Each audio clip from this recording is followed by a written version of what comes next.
Listen carefully. This isn't a speech meant to comfort you. I'm not here to hold your hand, to tell you that you're doing your best or that everything will work out. That kind of lie is for people who are already finished. I'm talking to you, the one who still feels that irritation in their chest, the one who knows deep down that the life they're living is smaller than what they could dominate. If you didn't feel that, you wouldn't be listening. And if you think that alone makes you special, you're already wrong. You want something, don't you? Not in the weak, half-hearted way where you say you do, but secretly hope someone else hands it to you. You want it in a way that makes you uncomfortable, in a way that makes sleep difficult. But let me be clear from the start. Wanting isn't rare. Everyone wants. Losers want.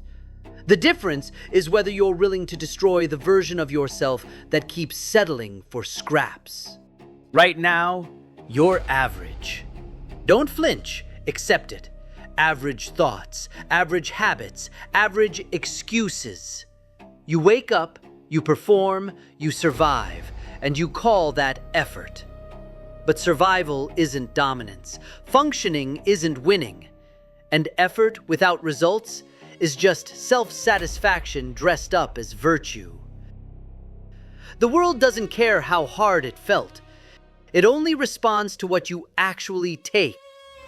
You've been trained to believe that being humble makes you admirable, that blending in keeps you safe, that standing out is dangerous, that arrogance is ugly. Good. Stay like that if you want to remain invisible. But don't pretend you're aiming high while kneeling in front of everyone else's expectations. Humility is a tool, not a lifestyle. When it becomes your identity, it's just fear with better marketing. Let me tell you something you won't hear anywhere else. If you are not willing to be hated for your ambition, you don't deserve to achieve it. The moment you decide to put yourself first, truly first, you will offend people. You will be called selfish, obsessed, unbalanced. And that's how you'll know you're finally doing it right. Approval is the drug of the mediocre.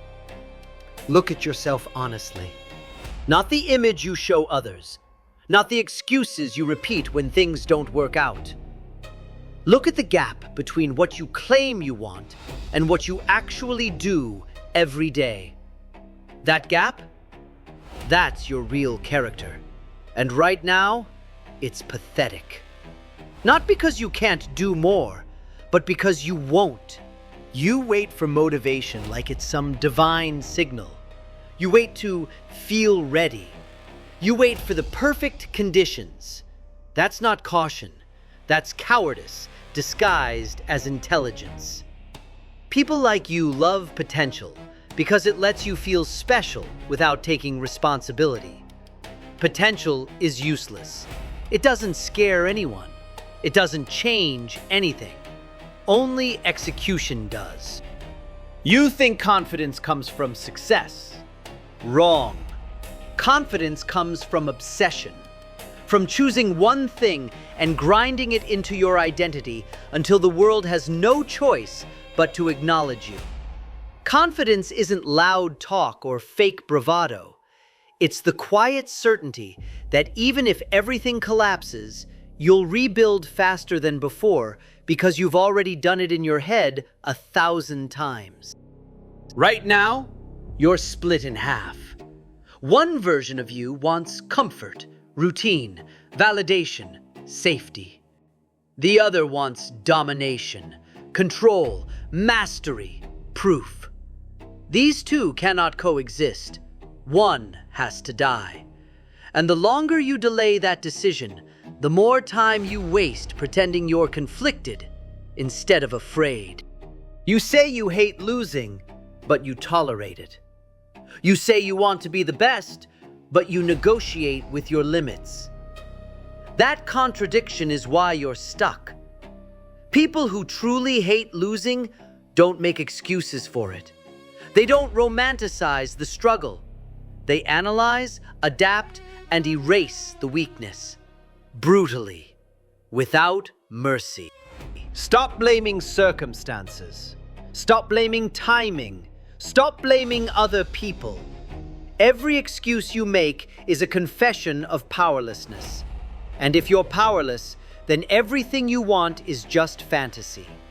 Power comes from ownership of your choices, your failures, your shortcomings. The moment you stop explaining and start owning, your entire posture changes. You're not tired because you're doing too much. You're tired because everything you do lacks intent. Scattered effort drains you. Focused obsession fuels you. Choose something, one thing, and decide that you will be better at it than anyone who shares your space. Not someday, not eventually, relentlessly. And don't misunderstand me. I'm not telling you to enjoy this. You won't. This path isn't fulfilling in the way movies sell it. It's isolating.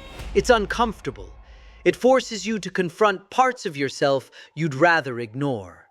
You'll realize how replaceable you are, how far behind you actually are, how much work you've been avoiding. That realization will either break you or sharpen you. There is no third option.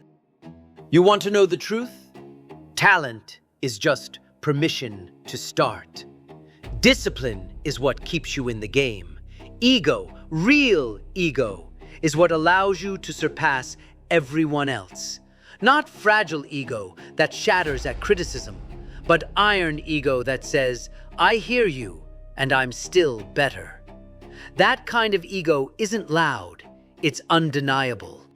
Stop seeking fairness. The world isn't fair, and it never will be. Fairness is a story told to people who can't compete. Winners don't ask if something is fair. They ask if it works, if it gives them an edge, if it brings them closer to control. Morality doesn't matter if you're irrelevant. You're afraid of failing publicly, afraid of looking stupid, afraid of being judged. Let me be clear. You're already being judged. You're just being judged as insignificant. At least failure means you tried to take something that wasn't offered. At least it means you stepped forward instead of watching from the sidelines like a spectator in your own life. There will be moments when you want to quit. Not because you can't continue, but because continuing forces you to admit how weak you were before. Quitting lets you preserve the illusion that you could have been great, if only. Don't cling to that illusion. Kill it. Let reality hurt you. Pain is information. Understand this. No one is coming to save you. No mentor, no opportunity, no perfect break. Even if they appear, they won't matter unless you're already dangerous on your own. The world doesn't invest in potential. It invests in proof. Become proof. You don't need more inspiration. You need standards. Ruthless ones. Standards that don't care how you feel. Standards that demand results. Hold yourself to them even when no one is watching. Especially when no one is watching. That's where real separation happens. If you fail, good. Study it. If you fall behind, good. Adapt. If you're overwhelmed, good. That means you finally stepped outside the comfortable prison you mistook for stability. Pressure doesn't crush those who are built for it. It reveals them. I'm not telling you that you'll succeed. That would be dishonest. Most people don't. Most people retreat the moment it costs them comfort, relationships, or their self-image. The question is whether you're willing to be alone with your ambition long enough for it to become reality. So decide, right now, Either continue living as a background character in your own story, or become so obsessed with your own evolution that everything else becomes secondary. One path keeps you liked, the other makes you undeniable. If you're still listening, then somewhere inside you, that decision has already been made. Now prove it.